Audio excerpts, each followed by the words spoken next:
Hi guys, welcome back to my channel. तो आज मैं रिव्यू करने वाली हूँ एपिसोड 3 का। तो आपने मेरी पहली वीडियोस में देखा है कि मैंने एपिसोड 1 एंड एपिसोड 2 का रिव्यू किया हुआ है। पर उससे पहले आपको अगर मेरी वीडियोस मेरे रिव्यूज अगर पसंद आ रहे हैं तो प्लीज़ लाइक करें, सब्सक्राइब करें एंड कमेंट्स करें कि आपको कौन सा इनमेट पसंद है लॉकअप में। ओके, तो स्टार्ट करते हैं। तो सबसे पहले एक मॉर्निंग क्वेश्चन पूछा जाता है कि जो कल का टास्क हुआ था, उसमें आकांक्षा और हर्षद ने जो अपनी स्ट्रेटेजी बनाई थी, वो आपको कैसी लगी? तो स्पाइनलेस और सेफ ऑप्शंस थे। तो मैं बताती हूँ कि किस-किसने क्या चूज़ किया। तो पहले सूफी, श्रेया, श्रेष्ठा, सुनीता, पैमेला इन लोगों ने स्पाइनलेस चूज़ किया है। और उसके बाद जिन लोगों ने सेफ चूज़ किया है बाकी सब शिवांगी, राम, लैला, योगेश, रियाज़, आकांक्षा, माधुरी, हर्षद, धीरज इन लोगों ने सबने सेफ चूज़ किया है। तो अभी कुछ बातें हैं जैसे श्रेष्ठा। श्रेष्ठा कल के एपिसोड में भी बोल रही थी कि जो बिच वर्ड है वो पॉजिटिव भी हो सकता है। और फिर आज के एपिसोड में बोल रही है कि स्पाइनलेस भी पॉजिटिव हो सकता है। उसका मुझे समझ ही नहीं आ रहा वो हर चीज में पॉजिटिविटी इतना क्यों ढूंढ रही है। मतलब वो किसी और ही एंगल में सोच रही है, इसकी जरूरत ही नहीं है। उसके बाद जब वो बजर वगैरह प्रेस कर रहे थे तो लैला और पमेला का बढ़िया दिखाया। वो बोलता है कि सेफ प्रेस कर और वो अपना ही वो स्पाइनलेस करके चले जाती है। और फिर उसके बाद मुझे ना एक बॉन्ड बनता हुआ दिख रहा है जेन्युइन वाला, जो योगेश, लैला इन लोगों का। और उसके बाद ये दोनों आकांक्षा जो है, आकांक्षा चमोला और आकांक्षा चौधरी, दोनों का बॉन्ड मुझे ऐसा रियल बनता हुआ दिख रहा है। ठीक है। और उसके बाद जिन लोगों ने स्पाइनलेस चूज किया है ना, अब वो एक्सप्लेन कर रहे हैं कि मतलब वो अपना सफाई दे रहे हैं कि हमने क्यों चूज किया है। तो अभी जो श्रेया है उसने स्पाइनलेस तो चूज कर लिया और वो बड़ा बोल रही थी कि मैंने तो हम तो ऐसे लोग हैं कि सीधा मुंह पे ही बोल देते हैं आप स्पाइनलेस लोग हो, आपकी रीढ़ की हड्डी नहीं है। और फिर उसके बाद आकांक्षा जमोला के सामने कि मैं आपको स्पाइनलेस नहीं बोल रही हूँ, मैं आपके डिसीजन को स्पाइनलेस बोला, मतलब वही इसको एक्सप्लेन कर रही थी। और फिर सूफी के पास बैठ के बोल रही कि मुझे तो इससे दोस्ती करनी थी क्योंकि ऑफ कोर्स उसको दिख रहा है कि इन लोगों का बॉन्ड बन रहा है। जो दोनों आकांक्षा है, योगेश है, लैला है, इन लोगों का अब उसको प्रॉब्लम हो रही है। अभी एक्चुअली क्या हुआ है ना कि उसने आकांक्षा चमोला ने इसको सेफ नहीं किया है, मतलब दोनों को, सूफी को नहीं किया है, श्रेया को नहीं किया है, तो इनको प्रॉब्लम हो गई और उन्होंने ना एक ही बारी में इसको ये बोल दिया कि स्पाइनलेस है। दूसरा वो वाला जो ग्रुप है उन्होंने क्या किया है कि उन्होंने तो एक्सपेक्टेशन किया नहीं था बट फिर भी उसके लिए उन्होंने सेफ चूज किया। तो अभी उसको प्रॉब्लम हो रही है श्रेया को कि ऐसा क्यों हो गया, मुझे इससे दोस्ती करनी थी, जब इसने अपने डिवोर्स की बात बताई थी मुझे बहुत बुरा लगा था, ये वो। अब कुछ नहीं हो सकता। अब उन लोगों का बॉन्ड बन रहा है और हमको बहुत अच्छा लग रहा है। तो फिर रितेश की एंट्री होती है और रितेश जिन्होंने स्पाइनलेस चूज किया है उनसे पूछता है, तो वो सूफी से पूछता है तो सूफी वही बोलता है कि इसको चूज करना चाहिए था इन दोनों को, मतलब कि तीन ऑप्शंस थे, अगर आप तीन लोगों को सेव कर सकते तो बेसिकली उसकी एक्सपेक्टेशंस थी कि उसको सेव करें, और ऐसे ही श्रेया की भी एक्सपेक्टेशन थी कि वो उसको सेव करे, आकांक्षा। तो उन्होंने नहीं किया। ऐसे ही फिर श्रेया से पूछा तो वही श्रेया ने भी अपना ओपिनियन रखा कि उसको सेव करना चाहिए था क्योंकि नेटफ्लिक्स में आना सपना होता है लोगों का, इतने बड़े प्लेटफॉर्म पे आना, ऐसा सब हुआ। उसके बाद हर्षद और आकांक्षा ने अच्छे से अपना पॉइंट रखा कि क्यों उन्होंने अपना स्ट्रेटेजी बनाई है ऐसी कि वो सबको हिट करेंगे। अच्छा वैलिड पॉइंट लगा उनका भी। और माधुरी जो हैं उन्होंने भी अपना अच्छे से पॉइंट रखा कि आपने हमको कैसे वीक समझ लिया कि हम लोग भाग नहीं पाएंगे। तो उन्होंने भी अपना पॉइंट रेस किया है अच्छे से। और श्रेया ने ये भी पॉइंट रेस किया है कि आगे जाके आपके बॉन्ड्स तो चेंज होने ही वाले हैं तो आपको करना चाहिए था सेफ। ये उसका थोड़ा वैलिड पॉइंट था कि अभी जो आपका बॉन्ड बन रहा है सबसे, वो ऑफ कोर्स आगे जाके चेंज होना ही है, डायनामिक्स चेंज होंगे ही, वो तो सबको पता है। उसके बाद आकांक्षा जो चमोला है उसने बताया कि जो हमको चांस मिला था सेव करने का वो इसलिए मिला था क्योंकि हमने अपना सीक्रेट रिवील किया था। तो वैलिड था उसका पॉइंट, बहुत ज़्यादा वैलिड था। और उसके बाद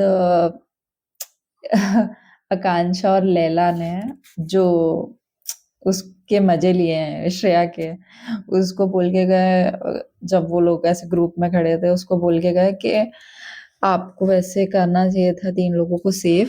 फिर आकांक्षा बोलती है क्योंकि बहुत लोगों का सपना होता है नेटफ्लिक्स में आने का।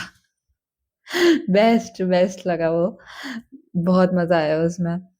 उसको मतलब श्रेया को चिढ़ा दिया उन लोगों ने और वो यार इतनी जल्दी ट्रिगर हो गई। अभी तो उसने आकांक्षा को देखा नहीं है, आकांक्षा उसके बहुत मजे ले लेगी। अब इतनी जल्दी ट्रिगर हो रही है, उसके पास कोई और टॉपिक भी तो नहीं है सिर्फ योगेश और आकांक्षा के अलावा, उन लोगों के पीछे पड़ी है तो आकांक्षा तो अच्छे से ही मजे लेती है फिर। और उसकी लैला के साथ अच्छी बॉन्डिंग हो गई और दोनों एक जैसे ही है। मजे ले रहे हैं श्रेया के अब। और श्रेया इतना ट्रिगर हो जाती है, वो बोलती है कि तेरे को तो तेरी स्टोरी लाइन के चक्कर में यहाँ पे लाया हुआ है, नहीं तो तेरे को कोई कुत्ता नहीं पूछता, तेरे को भीख में मिला है ये शो। और एक दो म्यूजिक वीडियो बना लेना उसके बाद तेरे को कोई नहीं पूछेगा। इतना गंदा बोल दिया, मतलब वो ना फुल ऑब्सेस लग रही है आकांक्षा और योगेश से। और वो पूरा अपना बिगाड़ रही है जो भी उसकी इमेज उसने बनाई थी, मुझे ऐसा लगता है। क्योंकि वो ज्यादा ऑब्सेस दिख रही है योगेश और आकांक्षा से, और वो तो अपना बॉन्ड बना रहे हैं सबसे।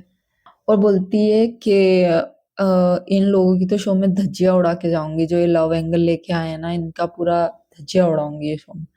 तू कौन है धज्जियां उड़ाई है उनकी, तेरी धज्जियां उड़ रही है।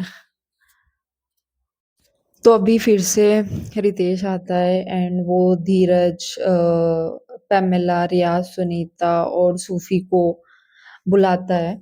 और मतलब ये वो लोग थे जो जिनको है ना सीक्रेट पता था किसी ना किसी इनमेट्स का। जब प्रीमियर वाला डे था उस दिन इन लोगों को सीक्रेट बताया था किसी कंटेस्टेंट ने, और ये माधुरी जी ने डिकोड किया था। अच्छा लगा, वो भी उनका दिमाग तो चलता है, अच्छा बिजनेस वुमन है, एंटरप्रेन्योर है।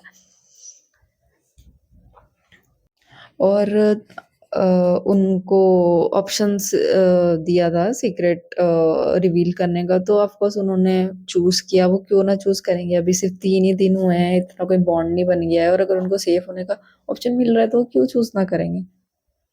और फिर ऐसे ही सबने फिर चूज किया, तो सुनीता मैम ने चूज किया है कि वो आकांक्षा का सीक्रेट रिवील करेंगी, और फिर उन्होंने सीक्रेट बताया। तो सीक्रेट था कि आकांक्षा भी योगेश को लाइक करती है, और ये वो बोलना चाहती थी फिनाले पे, पर वो बोल नहीं पाई क्योंकि चीजें इतनी मैसअप हो गई थी।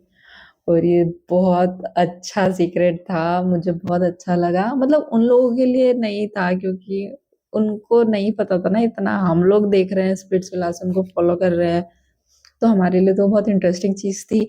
और जब उसने ये बोला फिर आकांक्षा ने सामने से आके कि हाँ ये मैं बोलना चाहती थी फिनाले के दिन, बट चीजें इतनी मैसअप हो गई थी, तो योगेश की शक्ल देखने वाली थी, वो इतना शाय फील कर रहा था, मैं भी शाय फील कर रही थी।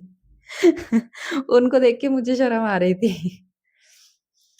तो फिर उसके बाद श्रेया फिर भी बीच में बोल रही थी, तो आकांक्षा ने उसको बोल दिया कि बहुत बातें हुई हैं मेरे और इसके रिगार्डिंग के, हमने चीट किया है, ये वो सोए हैं साथ में क्योंकि बत्तियां तो यही बंद करने आए थे। आकांक्षा के वन लाइनर तो टॉप है, उसके वन लाइनर को श्रेया नहीं compete कर पाएगी।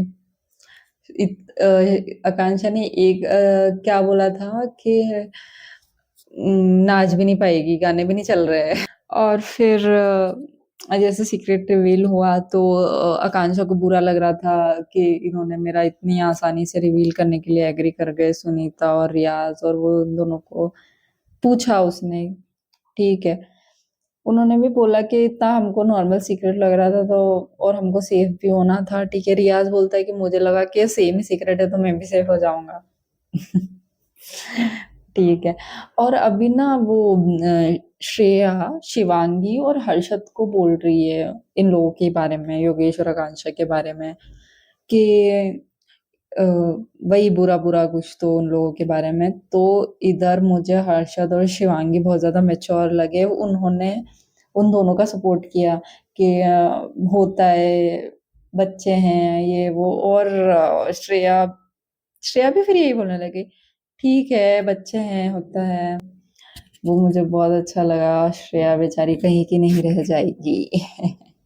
क्योंकि वो लोग भी अच्छे हैं, बहुत रियल लग रहे हैं मुझे हर्षद और शिवांगी, बहुत ज़्यादा रियल। और हर्षद तो मुझे बहुत ज़्यादा हॉट लग रहा है यार, बहुत ज़्यादा हॉट लग रहा है। मुझे वो बहुत पहले पसंद था जब मैं छोटी थी, एंड अब मैं उसको देख रही हूँ तो मुझे ऐसा लग रहा है मुझे वापस उस पे क्रश हो रहा है। वो इतना क्यूट लग रहा है और वो बहुत सॉर्टेड लग रहा है। और वो उसका भी बॉन्ड मुझे बनते हुए दिख रहा है योगेश के साथ, आकांक्षा इन लोगों के साथ।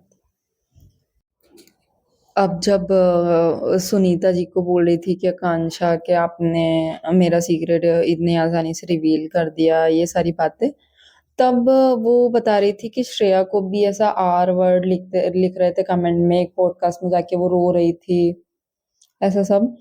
तो आकांक्षा बोलती कि अब ये सेम चीज मेरे साथ कर रही है। फिर श्रेया उससे बात करने आती है कि do you want have a conversation with me, ऐसा करके। और फिर तो आकांक्षा उस पे चढ़ जाती है कि यही मेरी तेरे साथ कन्वर्सेशन है, और उसको कुछ ऐसा गंदा बोलती है। तो सही किया आकांक्षा ने, अभी क्यों आ रही है। और फिर मैंने देखा एक साइड वो योगेश से उसने सॉर्ट कर लिया, योगेश से उसको कोई प्रॉब्लम नहीं है, उसको प्रॉब्लम सिर्फ आकांक्षा से। यार एक बात बताओ, तुम ही लोगों ने उसको बोला था कि उसने चीट किया है, तुम ही लोगों ने ये बोला था कि योगेश ने चीट किया है। आकांक्षा तो सिंगल ही थी, ठीक है, तुम लोगों के हिसाब से। और उसने योगेश ने चीट किया, रूरू के साथ वो रिलेशनशिप में था। और अभी तुम किसके साथ ठीक कर रहे हो, योगेश के साथ। मतलब तुमको योगेश से कोई प्रॉब्लम नहीं है, तुमको प्रॉब्लम है आकांक्षा से, क्योंकि तुम जेलस हो, तुमको इसलिए प्रॉब्लम है आकांक्षा से। और उसको इतना मिल गया है फेम स्पिट्सविला के बाद, उसके कुछ 3.2 फॉलोवर्स है और तुम अभी भी 1.4 पर ही हो, तो उसको प्रॉब्लम है आकांक्षा से। शी इज जेलस क्योंकि वो इतने टाइम से काम कर रही है इंडस्ट्री में, जो भी करती है, डांस वगैरह ये कुछ करती है ना वो, कुछ एंकरिंग वगैरह भी करती है, इनसाइडर का करती है। तो वो इतने टाइम से उसको आज तक इतना फेम नहीं मिला जो आकांक्षा को एक स्पिट्सविला उसमें मिल गया है, और वो जेलस है इसके कारण। तो अभी ना उसकी जेलसी दिख रही है सामने, अभी ना वो फपला गई है, उसको समझ नहीं आ रहा है कि वो क्या करे। और आकांक्षा तो उसको छोड़ेगी नहीं, वो अभी जितना करेगी ना उतना ही वो नीचे चले जाएगी सच में। उसका जितना भी इमेज था ना मेरे दिमाग में, अच्छा, सब चला जाएगा। फिर एक ओपिनियन देना होता है कुछ तो टॉपिक के बारे में। तो वो टॉपिक कुछ आया था कि कुछ एक्टर्स का कहना है कि आजकल कंटेंट क्रिएटर इतने आ गए हैं कि जो प्रोड्यूसर्स हैं वो उनको ज़्यादा अपॉर्चुनिटी दे रहे हैं, क्योंकि उनके फॉलोवर्स ज़्यादा हैं। तो उनको अभी एक्टर से नहीं, अगर उनके फॉलोवर्स ज़्यादा हैं तो वो उनको कास्ट करने के लिए रेडी रहते हैं। तो इसमें आपका क्या ओपिनियन है। तो ऐसे सब अपना ओपिनियन देते हैं। तो पेमेला अपना ओपिनियन देती है। पेमेला बोलती है कि फॉलोवर्स उनके रहते हैं कंटेंट क्रिएटर्स के, तो वो फायदा है। पर जो एक्टर्स रहते हैं वो अगर अच्छे नहीं भी एक्टर्स रहते तो कास्टिंग काउच भी तो होता है। Bye mic drop. बहुत सही बोला उसने, बहुत मजा आया। और उसके बाद कुछ नाइट में इनका डिस्कशन दिखाते हैं योगेश एंड आकांक्षा का। वो उसको समझाती है कि श्रेष्ठा को ऐसा मत बोल कि वो अ, किस बैकग्राउंड से आई है, उसका भाई है श्रेयस अय्यर, उसको लेके मत बोल। और ये मुझे चीज़ सही लगी कि वो उसको बोल रही है पर अकेले में बोल रही है और उसको समझा रही है। और योगेश को समझना चाहिए, योगेश थोड़ा-सा सा बच्चे के जैसा है, बट अच्छा उसको समझा रही है वो। और बस अभी कल फराह मैम आने वाली हैं, कुछ मज़ा आएगा, बहुत मज़ा आएगा। और उन लोगों को कॉल आउट करेंगी जो कुछ कर नहीं रहे हैं। तो मेरे अकॉर्डिंग तो सूफी इतना कुछ कर नहीं रहा है। अगर उसका बॉन्ड, हाँ, तो वही श्रेया के साथ बना है और थोड़ा मुझे आकांक्षा के साथ भी लग रहा है उसका बॉन्ड बना हुआ है। आकांक्षा चौधरी के साथ लग रहा है मुझे। और उसके बाद रियाज़ कुछ भी नहीं कर रहा है। रियाज़ कुछ भी नहीं कर रहा है। मुझे उसका समझ नहीं आ रहा, मुझे वो बिल्कुल नहीं दिख रहा है। और राम कपूर भी इतना ज़्यादा कुछ बोल नहीं रहे हैं। वो ऑफ कोर्स बहुत कुछ बोल सकते हैं, बट वो थोड़ा सा साइड ही हो रहे हैं। बाकी शिवांगी जोशी भी नहीं बोल रही है। हर्षद तो इन्वॉल्वमेंट दिख रहा है हर्षद का। और बाकी तो मज़ा आ रहा है, बहुत मज़ा आ रहा है। अभी मैं आपको फिर जो कल आने वाला है उसका रिव्यू दूंगी। बाय।